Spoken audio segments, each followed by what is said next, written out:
Assalamualaikum warahmatullahi wabarakatuh. Saya Ida Nurhaida, Kepala TKIT Anak Soleh Kabupaten Bima, akan berbagi praktik baik cara menanamkan nilai-nilai profil pelajar Pancasila melalui program Anamatupa. Tahun 2022-2023, Satuan telah menerapkan kurikulum Merdeka dengan opsi mandiri berubah.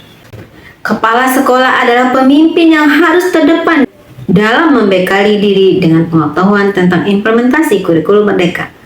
Kepala sekolah juga sangat bersemangat untuk melakukan inovasi atau perubahan untuk melahirkan anak yang memiliki kepribadian sesuai dengan nilai profil pelajar Pancasila.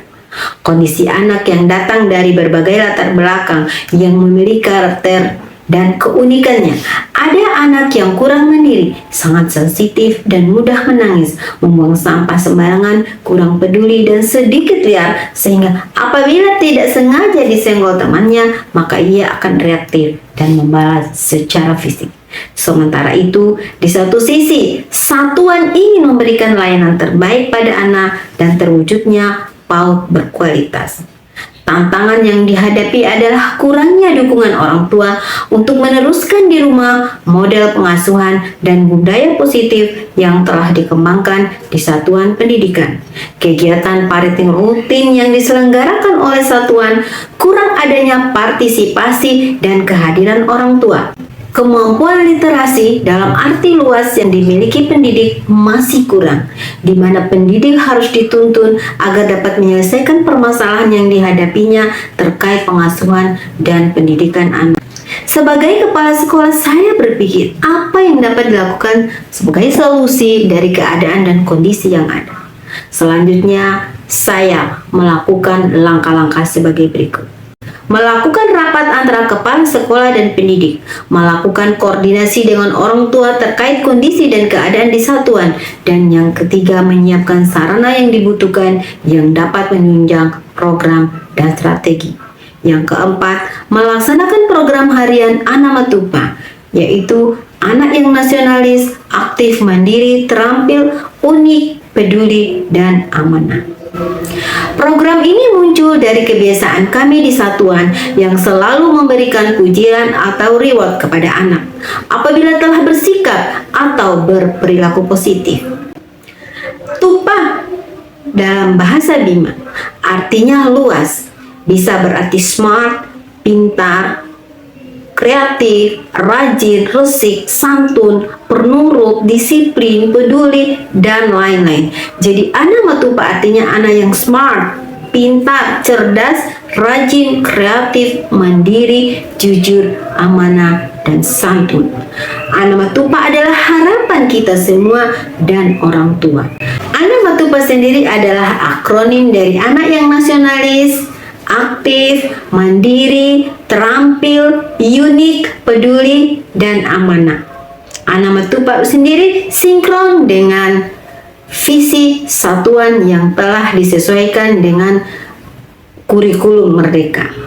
Pada jenjang PAUD, pendidikan dan pengasuhan anak tidak bisa lepas dari keunikan setiap anak. Pendidik harus memiliki skill yang mumpuni untuk menunjang proses pendidikan dan pengasuhan pada anak sesuai dengan keunikannya. Sehingga untuk menunjang kemampuan pendidik, maka kepala sekolah memberikan pendampingan atau briefing terhadap pendidik setiap pekan. Program Anamatupa ini dilakukan melalui 3 cara, yaitu 1. Keteladanan pendidik yang berlandaskan falsafah Bima, Nggahi Rawi Pahu. 2. Pembiasaan positif pada anak berlandaskan falsafah Bima, Majalah Wadahu. 3. Program Prabusali. Program Prabusali ini adalah Senin Pancasila, Selasa Literasi, Rabu Budaya, Kamis Sains, dan Jumat Peduli. Program harian ini diharapkan dapat membentuk anak Matupa sesuai dengan muatan nilai profil pelajar Pancasila dalam mewujudkan PAUD berkualitas. Melalui upacara sederhana setiap hari Senin, anak diajarkan cinta tanah air melalui simbol negara. Dengan selasa literasi, pendidik menanamkan nilai karakter melalui buku yang dibacakan. Anak juga terbiasa berinteraksi dengan buku untuk menstimulasi literasi anak sejak dini.